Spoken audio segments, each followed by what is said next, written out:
Suci, suci, suci, Ar-Rahim Ar-Rahman, Allah Tritunggal yang Maha Kuasa. Kita membuka nyanyian kemenangan iman nomor 1, Suci, suci, suci.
Bapak Ibu, Saudara yang dikasihi Tuhan, mari kita berdoa. Pada pagi hari ini kami datang bersyukur kepada Tuhan, di mana pertolongan dan pimpinan Tuhan yang tetap menyertai kami hingga saat ini. Dan dalam ibadah kami pada hari ini, biarlah Roh Tuhan bersama-sama dengan kami. Karena itu kami menyerahkan dari awal, pertengahan sampai pada akhirnya. Jadilah kiranya dalam nama Bapa, Putra, dan Roh Kudus. Amin. Silakan duduk.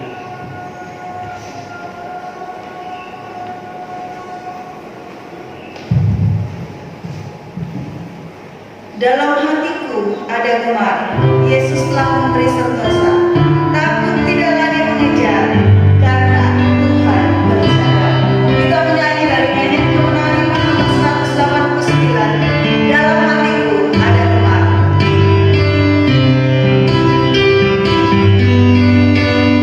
Dalam hatiku ada gemar, Yesus telah memberi sentosa. Takut tidak lagi mengejar, karena Tuhan berjaga.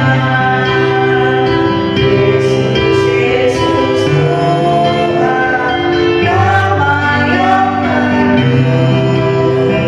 yang mempercukupkan keselamatan jiwaku. Ayat yang kedua. Waktu hidupku amat jemak, jauh dari kesenangan, hanya darah Yesus sebenarnya, ubahkan hidupku sekalian. Yesus, Yesus Tuhan, nama yang agung, yang mempercukupkan keselamatan jiwaku.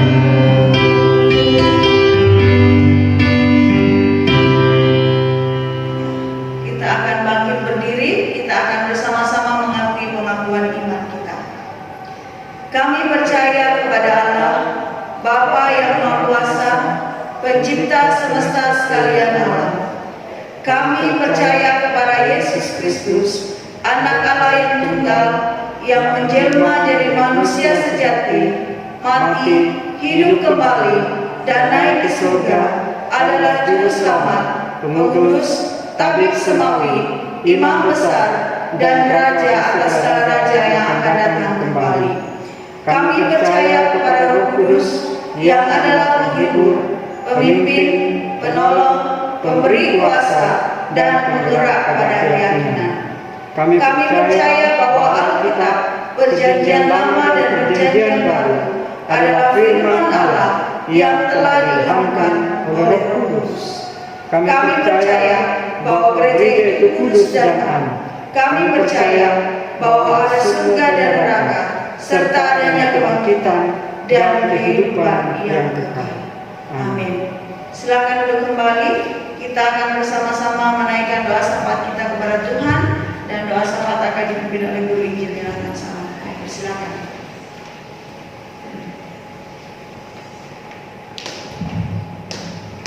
Bapak Ibu Saudara yang sama dikasihi oleh Tuhan, mari kita berdoa. Bahwa sesungguhnya di hadapan hadirat Tuhan kami datang tunduk kepala, seraya kami mengucap syukur untuk segala rahmat dan anugerah Tuhan dalam kehidupan kami. Pada hari ini kami bersyukur bahwa di dalam perlindungan dan kasih Tuhan kami boleh ada sebagaimana adanya, dapat menikmati setiap rahmat Tuhan dalam kehidupan kami. Kami bersyukur bahwa Tuhan menjaga, melindungi, dan senantiasa menyertai kehidupan kami, sehingga kami tetap ada dan sehat di dalam Tuhan.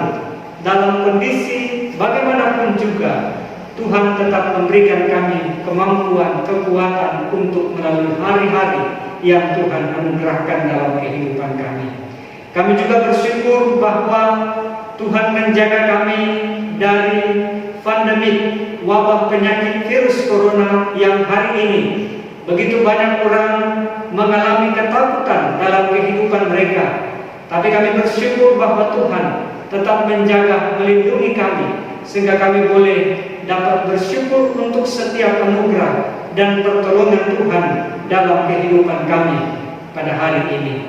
Dan pada hari ini Tuhan bersama dengan jemaat-Mu, kami datang membawa kehidupan kami pribadi lepas pribadi di hadapan hadirat-Mu, karena Engkaulah yang mengetahui yang sungguh dalam apa yang menjadi kebutuhan-kebutuhan pergumulan-pergumulan kami pribadi lepas pribadi.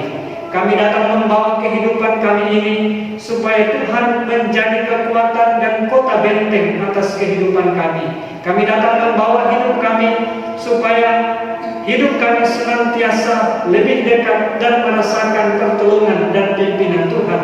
Kami datang membawa kehidupan kami untuk senantiasa bersyukur dengan apapun yang Tuhan nyatakan dan berikan dalam kehidupan kami. Karena dengan ungkapan syukur itu, kami senantiasa merasakan kekuatan dan pertolongan Tuhan bagi kehidupan kami. Pada hari ini juga ya Tuhan, kami datang mendoakan bagi jemaat-Mu yang akan atau sedang dalam penderitaan sakit penyakit oleh karena usia yang Tuhan anugerahkan bagi mereka. Dalam usia lanjut, mereka dalam kondisi tubuh yang lemah. Beberapa di antaranya untuk Ibu atau Oma Sambano, kami tetap berdoa supaya Tuhan memberikan kekuatan dan pertolongan di dalam Tuhan. Tak henti-hentinya kami membawa di dalam doa supaya Oma kekasih ini boleh dikuatkan dan dipulihkan di dalam Tuhan. Demikian juga kami tetap mendoakan bagi Oma Risi yang juga sering mengalami tubuh yang lemah ke dalam tangan Tuhan, supaya Tuhan memberkati dan memberikan kekuatan, perlindungan, kesehatan di dalam Tuhan. Juga kami mendoakan buat Oma Tandung yang juga sering sakit pada bagian kepala. Kami berdoa dan menyerahkan ke dalam tangan Tuhan, supaya Tuhan memberkati dan memberikan kekuatan di dalam kehidupannya. Juga kami berdoa bagi hamba-Mu Ibu Yohanes Tape yang juga sering dalam gangguan sakit penyakit, bahkan sampai hari ini tetap mengkonsumsi obat untuk bertahan menghadapi sakit penyakit yang dialami Oma kekasih. Dan juga kami datang berdoa buat beberapa orang tua kami di tempat ini yang sudah lanjut usia, ke dalam tangan Tuhan, supaya mereka tetap menjadi orang yang Tuhan berkati, karena mereka telah menjadi teladan-teladan iman dalam kehidupan dan iman percaya kami bersama di tempat ini. Kami berdoa buat Opa Rawa, Tuhan menolong dan memberkati. Buat Opa Martin Lama, Tuhan juga menolong dan memberkati. Opa Martin Lomo, Tuhan juga menolong dan memberkati. Berdoa untuk Opa Tandung supaya Tuhan juga tetap memberkati, memberikan kuat dan sehat. Berdoa untuk Ibu Roslina Rate, Ibu Yohana Satu, Ibu Yohana Tape, Tuhan melindungi mereka, memberikan mereka kekuatan dan perlindungan di dalam Tuhan. Dalam kondisi yang sudah tua, biarlah Tuhan juga memberkati mereka. Kami teringat untuk orang tua dari Nyonya Simon. Kami berdoa supaya Tuhan menolong dan memberkati, terbaring sakit di rumah di Tanah Toraja. Tuhan menjamah dari tempat ini supaya ada kuasa dan mujizat Tuhan dinyatakan sempurna bagi umat kekasih yang ada di Tanah Toraja. Kami juga mendoakan orang tua dan Ibu Lina yang sedang menjalani operasi di Tanah Toraja. Tuhan memberikan kekuatan, Tuhan memberikan kemampuan untuk menjalani proses operasi ini supaya berjalan dengan baik dan lancar, dapat menghasilkan hasil yang terbaik di dalam Tuhan. Kami juga tetap mendoakan ya Tuhan untuk jemaat-Mu dalam segala usaha dan pekerjaan mereka. Tuhan memberkati setiap usaha dan pekerjaan. Memang ada begitu banyak pergumulan-pergumulan yang dihadapi oleh jemaat-Mu, pergumulan-pergumulan tentang usaha dan pekerjaan jemaat-Mu, karena begitu banyak orang hari ini susah untuk berusaha, susah untuk melakukan usaha mereka. Tetapi ke dalam tangan Tuhan, berikan mereka ide-ide yang terbaik supaya apa yang mereka usahakan, apa yang mereka kerjakan tetap berjalan dengan baik dan mereka tetap merasakan berkat-berkat Tuhan lewat usaha dan pekerjaan jemaat-Mu. Berkati ide-ide kreatif yang dibangun, yang dibuat oleh jemaat-Mu, supaya di tengah-tengah susahnya mencari pekerjaan ini, mereka tetap merasakan bahwa Tuhan turut bekerja, memberikan yang terbaik bagi kehidupan mereka.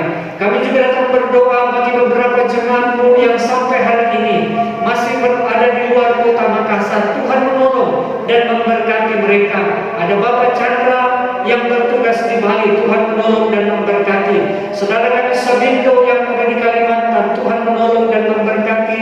Bapak Yunus Kanan yang ada di Papua, Tuhan juga menolong dan memberkati.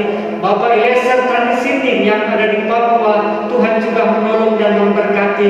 Bapak Andreas Untung yang ada di Kalimantan, Tuhan menolong dan memberkati. Bapak Martin Masau dan juga Bapak Ruben Kabana dalam usaha dan pekerjaan mereka, Tuhan menolong dan memberkati. Berkati jemaat Tuhan, saudara kami Bapak Hendrik yang ada di Suratu, Bapak Jessica yang ada di Undula, supaya mereka tetap di dalam lindungan dan kasih Tuhan. Berkat-berkat Tuhan tetap Tuhan berikan dalam kehidupan mereka, supaya di dalam pekerjaan yang mereka lakukan, walaupun jauh terpisah di antara jemaat-Mu, mereka senantiasa bersyukur kepada Tuhan, dan berkat Tuhan senantiasa dirasakan dan dinikmati oleh setiap jemaat-Mu. Kami juga datang mendoakan bagi jemaat-Mu, anak-anak jemaat-Mu di tempat ini dalam masa pendidikan mereka. Tuhan memberkati hari-hari ini, bahkan telah berjalan kurang lebih 2 bulan ini. Setiap jemaat-Mu, anak-anak dari jemaat-Mu bersekolah, berkegiatan sekolah di rumah masing-masing. Tentu begitu banyak pergumulan, tentu begitu banyak kesibukan dan lain sebagainya yang dialami dalam keluarga setiap jemaat-Mu. Karena itu Tuhan Engkau berkati supaya dalam masa virus atau pandemik ini mereka boleh dapat belajar dengan sungguh-sungguh, mereka mempersiapkan masa depan dengan lebih baik, supaya mereka dapat menjadi anak-anak Tuhan yang senantiasa berhasil, diberkati di dalam Tuhan, memiliki masa depan yang cemerlang di dalam Tuhan. Kami juga tetap mendoakan bagi jemaat-Mu yang hari ini sedang berduka, terutama bagi keluarga Bapak Epsan Rising. Tuhan juga menolong dan memberkati, karena orang tua kekasih dari Nyonya Epsan Tuhan sudah panggil, dan karena itu Tuhan berkati supaya dengan pertolongan Tuhan hamba-Mu ini tetap diberikan pendekatan diri kepada Tuhan, penyerahan hidup kepada Tuhan. Karena apapun yang dapat dilakukan, biarlah semua itu Tuhan berkati, Tuhan menghiburkan keluarga sehingga Tuhan memberikan kemampuan kepada mereka untuk senantiasa berserah dan bersandar kepada Tuhan. Kami juga datang mendoakan bagi setiap jemaat-Mu dimanapun mereka berada, baik mereka yang terbaring sakit di rumah sakit, baik yang terbaring di rumah mereka masing-masing. Tuhan menjamah hidup mereka dengan kuasa mujizat dari Tuhan. Mereka beroleh kesembuhan di dalam Tuhan. Kami juga datang mendoakan ya Tuhan bagi hamba-hamba Tuhan, khususnya pelayanan yang dibuat pada hari ini di setiap gereja-gereja lokal, bahkan di rumah-rumah oleh jemaat-Mu. Kami berdoa supaya apapun metode yang dipakai oleh hamba-hamba Tuhan, para pelayan boleh dapat menjangkau setiap jemaat-Mu dalam ibadah, penyembahan dan penyerahan hidup mereka kepada Tuhan. Karena tidak ada penghalang, tidak ada hambatan bagi setiap jemaat untuk terus berkarya di dalam hadirat dan di dalam pertolongan Tuhan. Kami juga datang mendoakan ya Tuhan bagi saudara kami Ibu Praksina Rising yang hari ini sedang menantikan masa proses persalinan. Tentu mohon perlindungan dan penyertaan di dalam Tuhan, memberikan kekuatan di dalam Tuhan. Rasa yang dialami hari-hari ini dan bayi yang sedang menunggu proses persalinan ini, kami berdoa menyerahkan ke dalam tangan Tuhan supaya Tuhan memberkati. Juga kami berdoa rumah sakit, dokter yang akan menangani, Tuhan menjamah dan memberkati mereka supaya dengan pertolongan Tuhan ada kerjasama yang baik sehingga menghasilkan berkat Tuhan dalam kehidupan keluarga dengan hadirnya seorang bayi dalam kehidupan mereka. Kami juga datang berdoa ya Tuhan pada hari ini untuk majelis gereja kami di tempat ini. Tuhan memberkati mereka dalam suasana ibadah di rumah masing-masing. Kami percaya bahwa biarlah para penatua diaken boleh dapat bekerja sama untuk terus menyokong pelayanan, untuk saling mendoakan, untuk mendoakan setiap jemaat-Mu supaya apapun yang dapat dilakukan dengan pertolongan dan kasih Tuhan, tetap mereka senantiasa dikuatkan, disehatkan di dalam Tuhan. Kami juga datang mendoakan ya Tuhan untuk pemerintah kami, segala upaya yang dilakukan untuk proses penanganan pandemi virus corona ini. Tuhan memberkati pemerintah kami supaya mereka dapat senantiasa mendahulukan Tuhan dalam perjalanan kehidupan dan menghadapi virus ini, supaya dengan pertolongan dan keyakinan di dalam Tuhan ada penyertaan kasih Tuhan sehingga virus ini boleh dapat ditangani dengan baik dan boleh dapat diselesaikan di dalam pertolongan dan pimpinan Tuhan. Kami mendoakan buat pemerintah kami, presiden sampai kepada pemerintahan di pelosok-pelosok desa, supaya pemerintah kami boleh dapat memimpin dengan segala kebijakan kearifan di dalam Tuhan, dapat memimpin bangsa ini untuk dapat berjalan di dalam kedamaian, saling mengasihi satu dengan yang lain, saling menghormati satu dengan yang lain, supaya di dalam negeri ini ada kedamaian. Cinta kepada Tuhan adalah kehidupan yang Tuhan anugerahkan dalam kehidupan kami bersama. Kami berdoa ya Tuhan pada hari ini, biarlah jemaat-Mu di mana mereka berada, kasih dan pertolongan Tuhan menyertai dan melingkupi hidup kami. Inilah doa dan syafaat kami yang kami bawa di dalam nama Yesus, Tuhan dan Juru Selamat kami yang hidup. Haleluya. Amin. Silakan saya kembalikan.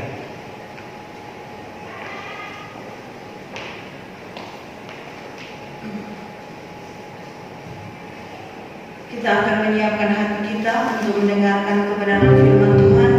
Saudara untuk bangkit berdiri, kita mengangkat pujian. Engkau ada bersama. Tuhan selalu ada di dalam kehidupan kita, di setiap musim kehidupan kita.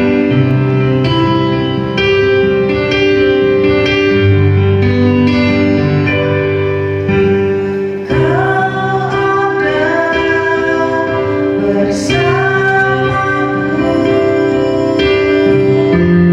di setiap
Pagi hari ini kita akan mendengarkan firman Tuhan yang kita akan baca dan renungkan bersama, yang saya sudah pilih di dalam 1 Samuel pasalnya yang keempat ayat 1 sampai ayatnya yang ke-22. 1 Samuel pasalnya yang keempat ayat 1 sampai ayatnya yang ke-22. Dalam bahasa Indonesia saya bacakan. Dan perkataan Samuel sampai ke seluruh Israel. Orang Israel maju berperang melawan orang Filistin dan berkemah dekat Eben-Ezer, sedang orang Filistin berkemah di Afek. Orang Filistin mengatur barisannya berhadapan dengan orang Israel. Ketika pertempuran menghebat, terpukullah kalah orang Israel oleh orang Filistin yang menewaskan kira-kira 4.000 orang di medan pertempuran itu. Ketika tentara itu kembali ke perkemahan, berkatalah para tua-tua Israel, "Mengapa Tuhan membuat kita terpukul kalah oleh orang Filistin pada hari ini? Marilah kita mengambil dari Silo tabut perjanjian Tuhan, supaya Ia datang ke tengah-tengah kita dan melepaskan kita dari tangan musuh kita." Kemudian bangsa itu menyuruh orang ke Silo, lalu mereka mengangkat dari sana tabut perjanjian Tuhan semesta alam dan bersemayam di atas para kerub. Kedua anak Eli, Hofni dan Pinehas, ada di sana dekat tabut perjanjian Allah itu. Segera sesudah tabut perjanjian Tuhan sampai ke perkemahan, bersoraklah seluruh orang Israel dengan nyaring sehingga bumi bergetar. Dan orang Filistin yang mendengar bunyi sorak itu berkata, "Apakah bunyi sorak yang nyaring di perkemahan orang Ibrani itu?" Ketika diketahui mereka bahwa tabut Tuhan telah sampai ke perkemahan itu, ketakutanlah orang Israel, sebab kata mereka, Allah mereka telah datang dan ke perkemahan itu. Dan mereka berkata, "Celakalah kita, sebab seperti itu belum pernah terjadi dahulu." Celakalah kita. Siapakah yang menolong kita dari tangan Tuhan, dari tangan Allah yang maha dahsyat ini? Inilah juga Allah yang telah menghajar orang Mesir dengan berbagai-bagai tulah di padang gurun. Kuatkanlah hatimu dan berlakulah seperti laki-laki, hai orang Filistin, supaya kamu jangan menjadi budak orang Ibrani itu, seperti mereka dahulu menjadi budakmu. Berlakulah seperti laki-laki dan berperanglah. Lalu berperanglah orang Filistin sehingga orang Israel terpukul kalah. Mereka melarikan diri masing-masing ke kemahnya. Amatlah besar kekalahan itu. Pada pihak Israel gugur 30.000 orang pasukan berjalan kaki. Lagi pula tabut Allah dirampas, dan kedua anak Eli, Hofni dan Pinehas, tewas. Seorang dari suku Benyamin lari dari barisan pertempuran, dan pada hari itu juga ia sampai ke Silo dengan pakaian terkoyak-koyak dan dengan tanah di kepalanya. Ketika ia sampai, Elia sedang duduk di kursi di tepi jalan menunggu-nunggu, sebab hatinya berdebar-debar karena tabut Allah itu. Ketika orang itu masuk ke kota dan menceritakan kabar itu, berteriaklah seluruh kota itu. Ketika Eli mendengar bunyi teriakan itu, bertanyalah ia, "Keributan apakah itu?" Lalu bersegeralah orang itu mendapatkan Eli dan memberitahukannya kepadanya. Eli sudah 98 tahun umurnya dan matanya sudah bulat sehingga tidak dapat melihat lagi. Ketika kata orang itu kepada Eli, "Aku datang dari medan pertempuran.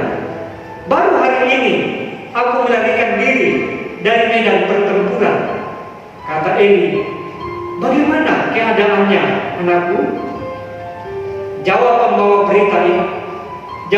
pembawa kabar itu, "Orang Israel melarikan diri dari hadapan orang Filistin. Kekalahan yang besar telah diderita oleh rakyat. Lagi pula kedua anakmu, Hofni dan Pinehas, telah tewas dan tabut Allah sudah dirampas." Ketika disebutnya tabut Allah itu, jatuhlah Eli terlentang dari kursi di sebelah pintu gerbang.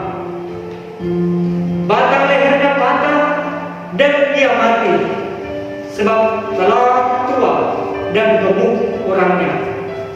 40 tahun lamanya ia memerintah sebagai hakim atas orang Israel. Adapun menantunya perempuan, istri Pinehas, sudah hamil tua. Ketika didengarnya kabar itu bahwa tabut Allah telah dirampas dan mertuanya laki-laki serta suaminya telah mati, duduklah ia berlutut lalu bersalin, sebab ia kedatangan sakit beranak. Ketika ia hampir mati, berkatalah perempuan-perempuan itu berdiri di dekatnya, "Jangan takut, sebab engkau telah melahirkan seorang anak laki-laki." Tetapi ia tidak menjawab dan tidak memperhatikannya. Ia menamai anak itu Ikabod. Katanya, "Telah lenyap kemuliaan dari Israel, karena tabut Allah sudah dirampas dan karena mertuanya dan suaminya." Katanya, "Telah lenyap kemuliaan dari Israel, sebab tabut Allah telah dirampas." Sekian jauh pembacaan firman Tuhan yang boleh kita bacakan pada pagi hari ini, dan inilah yang menjadi renungan kita. Ikabod, telah lenyap kemuliaan dari Israel. Inilah pokok renungan yang kita akan pelajari bersama-sama.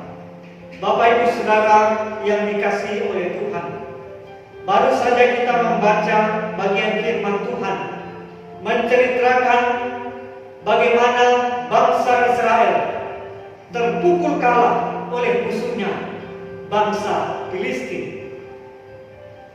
Saudara-saudara, Bapak Ibu yang sama dikasihi oleh Tuhan, kalau kita melihat sejarah bangsa Israel, beberapa catatan yang dimuat di dalam kitab yang dituliskan oleh Yosua, kita melihat bahwa setiap kali bangsa Israel maju berperang, Tuhan selalu ada bagi mereka, selalu menjadi pembela dalam peperangan yang mereka hadapi.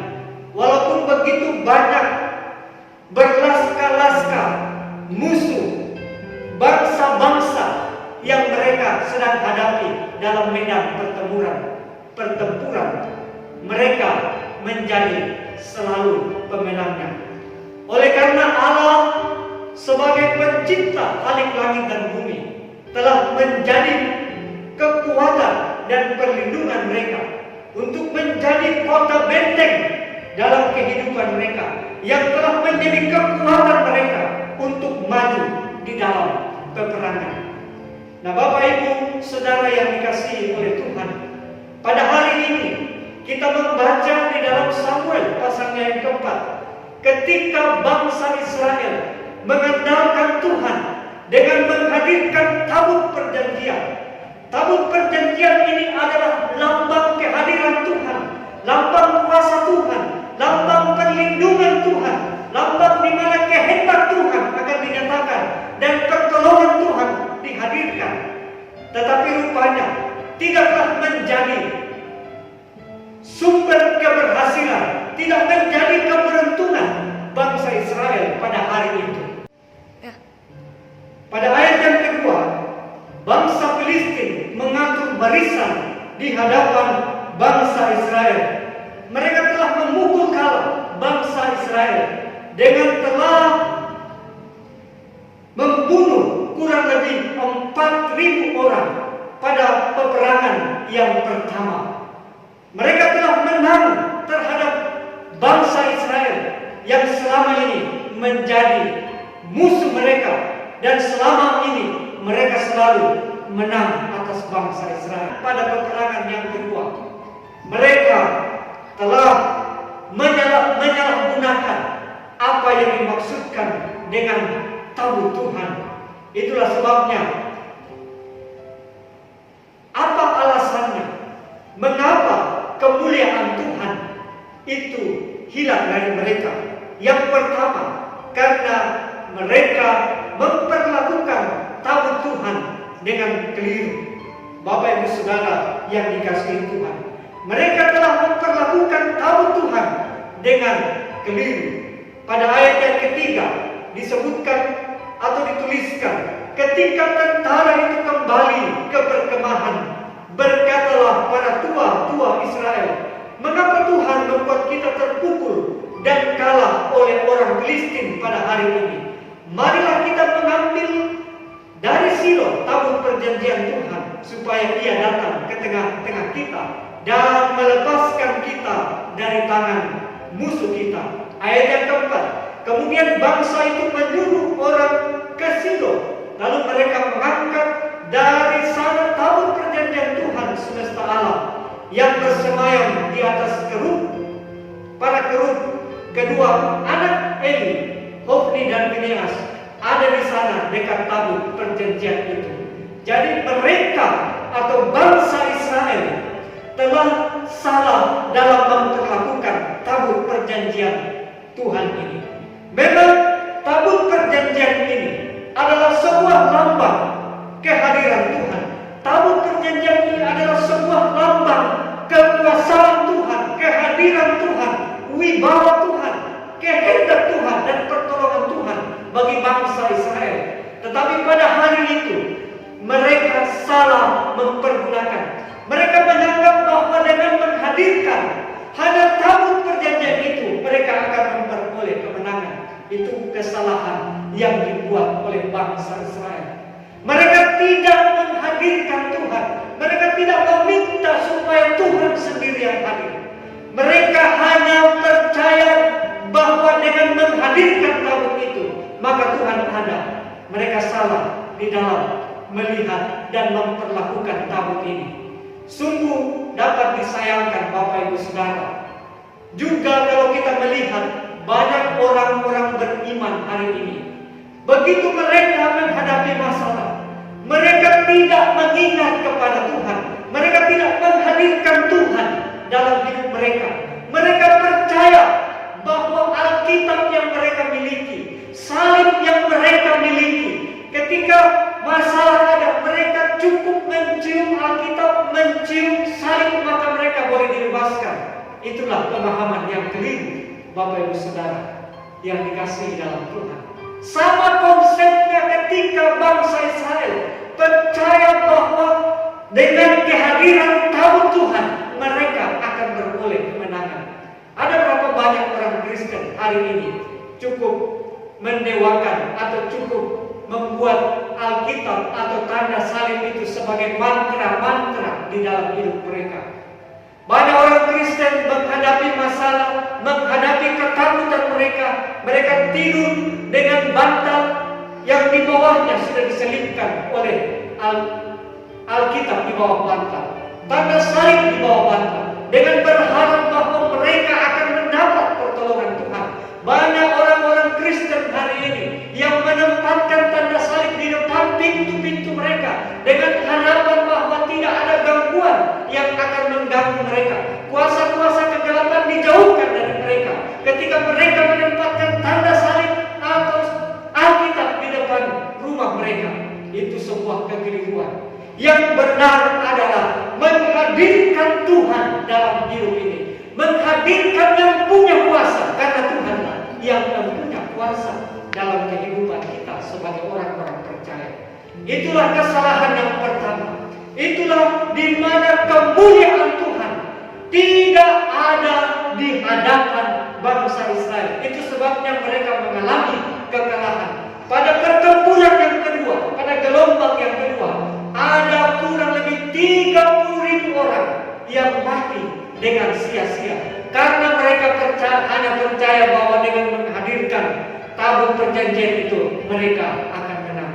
Maka Bapak Ibu Saudara yang dikasihi dalam Tuhan, firman Tuhan ini sekaligus memberikan kita ingatan bahwa Alkitab yang kita punya, tanda salib yang kita miliki, walaupun kita beli dengan harga yang mahal, walaupun kita miliki dengan susah payah, dia bukanlah satu-satunya jawaban untuk melepaskan kita dari persoalan, dari tantangan kehidupan yang kita hadapi. Kehadiran Tuhanlah yang dibutuhkan di dalam kehidupan kita. Bagaimana kita menghadirkan Tuhan supaya Tuhan yang berkuasa, yang berkehendak, karena di dalam wibawa Tuhan itulah kita memperoleh kekuatan. Kita menghadirkan Tuhan di dalam kehidupan kita supaya apa yang menjadi masalah kita, apa yang menjadi pergumulan kita dapat kita selesaikan di dalam Tuhan. Yang kedua, mengapa bangsa Israel telah kehilangan kemuliaan Tuhan? Dan apakah alasannya? Yang kedua adalah sikap para pelayan yang tidak berkenan kepada Tuhan. Kita tahu bahwa dalam konteks ini, pada pasal ini menyebutkan ada seorang nabi yang bernama Eli, dan juga kedua anaknya Hofni dan Pinehas juga berperan sebagai nabi di dalam pelayanan, dan mereka melayani dalam rumah Tuhan. Ada sikap yang tidak baik, yang tidak elok dalam kehidupan para pelayan ini. Pada ayatnya yang ke-18 disebutkan di situ bahwa ketika disebutnya tabut Allah itu, jatuhlah Eli terlentang dari kursi di sebelah pintu gerbang. Batang lehernya patah dan ia mati, sebab ia telah tua dan gemuk orangnya. 40 tahun lamanya ia memerintah sebagai hakim atas orang Israel. Kita perlu ingat bahwa Eli telah melayani Tuhan sebagai hakim bagi bangsa Israel selama kurang lebih 40 tahun. Begitu banyak perkara yang sudah dibuat oleh Eli. Salah satu yang paling terkenal adalah ketika Eli menjawab Hana tentang pergumulannya, tentang apa yang didoakan oleh Hana. Bapak Ibu Saudara, apa yang diucapkan oleh Eli terjadi bagi Hana. Dan kemudian ketika Samuel lahir, Samuel dipersembahkan kepada Tuhan dan dirawat oleh Nabi Eli sampai besarnya, bahkan sampai Samuel kemudian menggantikan Eli untuk menjadi imam dalam bait Allah. Kesalahan yang dilakukan oleh Imam Eli adalah membiarkan kedua anaknya untuk melayani Tuhan dengan cara yang tidak benar. Mereka sewenang-wenang untuk melakukan pelayanan, bahkan batasan-batasan tugas keimaman mereka sudah lewati. Bisa kita baca di dalam pasal yang kedua, pasal yang ketiga, apakah yang menjadi kesalahan Hofni dan Pinehas pada saat itu. Mereka telah memandang enteng persembahan yang dipersembahkan bagi Tuhan. Mereka meminta hak mereka yang tidak diperkenankan oleh Tuhan. Bahkan mereka telah melebihi apa yang seharusnya mereka dapatkan sebagai persembahan yang layak untuk mereka pakai. Itu sebabnya pada ayatnya yang ke-18 di sini Eli disebut sebagai imam yang gemuk. itu artinya bahwa karena dia telah menyalahgunakan persembahan-persembahan yang dipersembahkan kepada Tuhan, mereka mengambil hak yang tidak pada apa yang seharusnya mereka peroleh sebagai upah yang diberikan bagi apa yang mereka sudah buat, apa yang mereka sudah lakukan sebagai pelayan. Mereka melebihi apa yang mereka seharusnya mereka dapatkan. Bapak Ibu Saudara yang dikasihi oleh Tuhan, akhir-akhir ini ketika kita melihat pada kehidupan kita sekarang ini, kita bertanya-tanya, apakah yang sedang terjadi dalam kehidupan dan pelayanan kita? Apakah memang kemuliaan Tuhan masih ada di dalam pelayanan yang kita buat, atau Tuhan sudah meninggalkan pelayanan kita? Mungkin tanpa sadar kita telah menyimpang dari apa yang dikehendaki oleh Tuhan di dalam kehidupan kita. Kita telah melampaui tugas kita, apa yang menjadi tanggung jawab kita, apa yang menjadi hak kita sebagai seorang pelayan. Bahkan Nabi Eli dalam hal ini tidak memperhatikan kedua anaknya ini, sehingga anaknya menjadi pemberontak, menjadi orang-orang yang berdosa di hadapan Tuhan, menjadi orang-orang yang melanggar perintah Tuhan. Itu sebabnya perlu kita sebagai seorang pelayan di hadapan hadirat Tuhan, anak-anak ini perlu diawasi. Jangan sampai orang tua sebagai pelayan sudah bekerja dengan begitu baik, dengan sedemikian rupa melakukan yang terbaik, tetapi rupanya ada begitu banyak kritikan yang muncul dari para jemaat Tuhan tentang anak-anak para pelayan, karena anak-anak para pelayan tidak mengindahkan, tidak memuliakan nama Tuhan. Contoh yang dilakukan oleh Hofni dan Pinehas. Bapak Ibu Saudara yang dikasihi oleh Tuhan, begitu hebatnya Tuhan. Bahkan Tuhan sendiri berkata bahwa kedua anak ini dipersiapkan untuk Tuhan akan matikan. Itu sebabnya ketika terjadi peperangan melawan orang Filistin, datanglah berita dari salah seorang suku Benyamin yang memberitakan bahwa kedua anak Eli, Hofni dan Pinehas, telah tewas dalam medan pertempuran. Tidak hanya mereka tewas di dalam medan pertempuran, banyaknya jiwa yang hilang. Bahkan tahu Tuhan telah hilang dari mereka. Mereka telah kehilangan kehormatan. Mereka telah kehilangan lambang kehadiran Tuhan dalam kehidupan mereka, karena tabut itu telah dirampas dalam kehidupan mereka sebagai orang yang dipilih, sebagai bangsa yang dipilih oleh Tuhan. Karena itu Bapak Ibu Saudara yang dikasihi oleh Tuhan, kita sebagai orang-orang yang mengasihi dan mencintai Tuhan, janganlah kita sampai kehilangan kemuliaan Tuhan dalam pelayanan kita. Janganlah kita kehilangan kemuliaan Tuhan dalam kita hidup sebagai jemaat Tuhan. Karena ada hal-hal yang kita lakukan, ada hal yang kita buat yang tidak sesuai dan tidak berkenan kepada Tuhan. Itu sebabnya jangan sampai Ikabod menjadi kata yang juga dapat kita alami. Dan kiranya kita menjadi setia dan tetap mengandalkan Tuhan dalam kehidupan kita sebagai orang-orang percaya. Mari kita berdoa. Bapa di dalam surga, firman-Mu telah kami baca dan renungkan. Biarlah firman-Mu menjadi ingatan bagi kami bahwa kami tidak mengandalkan apapun di dalam dunia ini. Benda-benda yang sifatnya fana, yang hanya merupakan perlambang, kami tidak mengandalkan itu. Tetapi kami mengandalkan Tuhan dalam kehidupan kami, supaya kehidupan kami senantiasa berkenan dan memperoleh rahmat dan berkat-berkat Tuhan. Biarlah kami juga dapat menjadi teladan yang baik dalam kehidupan dan pelayanan kami, supaya kami tidak dimatikan oleh Tuhan dalam kehidupan rohani kami dan kehidupan duniawi yang sedang kami jalani ini.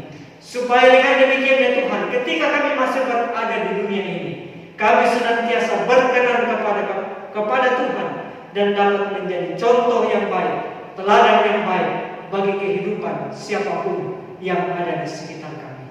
Berkati hidup kami berdoa bersyukur dalam nama Yesus Tuhan dan Juru Selamat kami yang hidup. Haleluya. Amin. Saya kembalikan.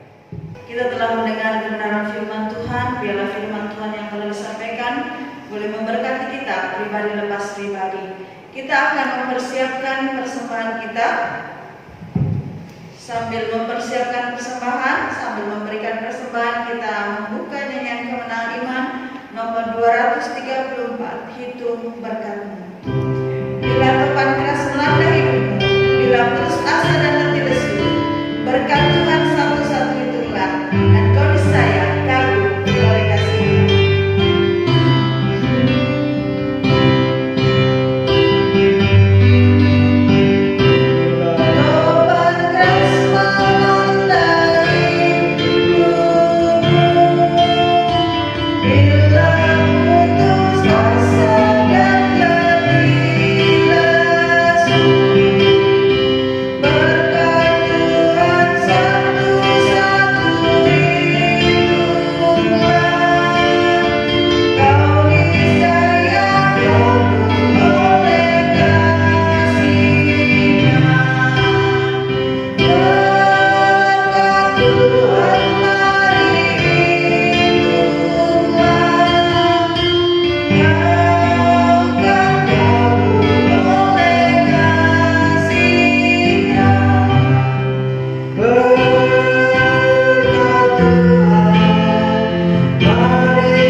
Percaya bahwa berkat Tuhan itu sungguh luar biasa dalam kehidupan kami.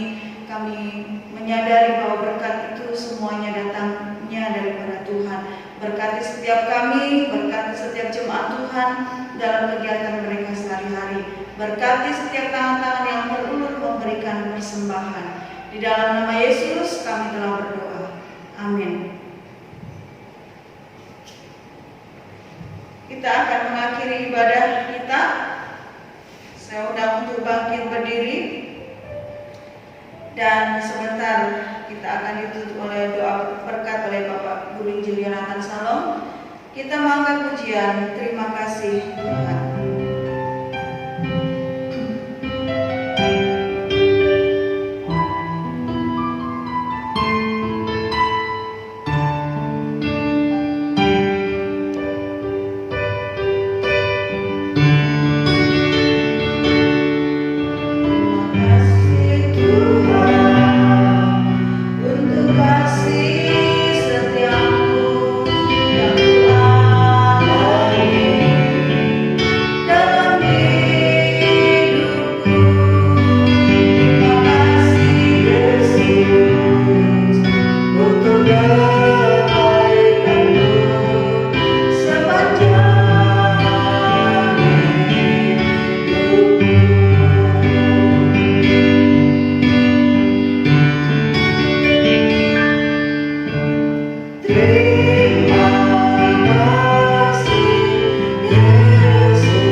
Kami menaikkan pujian kami, mendengarkan kebenaran firman Tuhan, bahkan telah membawa persembahan ini.